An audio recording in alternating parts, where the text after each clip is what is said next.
माझी भूमिका अशी आहे, वेट अँड वॉच. आत्ता फक्त हे दिसतंय की कॉक्रोच जनता पार्टी हा तरुणांच्या मनातल्या असंतोषाचा थर्मामीटर आहे. जे अतुल कुलकर्णी म्हणाले ते अगदी बरोबर. हा थर्मामीटर आहे. दिसतंय तरुण चिडलेला आहे पहिल्यांदाच मोदी सरकारवर आणि रस्त्यावर येतोय. तर माझं म्हणणं आहे याचं स्वागत करायला पाहिजे, कारण हा तरुणांचा असंतोष आहे. हा काय देशातल्या म्हाताऱ्यांचा असंतोष नाही आहे किंवा मध्यमवयीन लोकांचा असंतोष नाही आहे. तरुणांच्या कोणत्याही असंतोषाचं स्वागत करायला पाहिजे. तरुण एका आयडिओलॉजीशी बांधील नसतात. आणि माझं हे मत आहे की 2011ला एक आंदोलन झालं, आता 15 वर्ष झाली.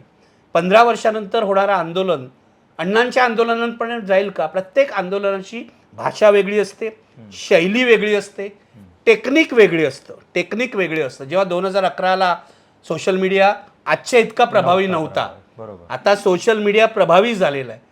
पण आमच्या जुन्या लोकांना हेच कळत नाही. मी काय करणार? मी म्हणतो की ही त्यांची शोकांतिका आहे, ही या आंदोलनाची शोकांतिका नाही.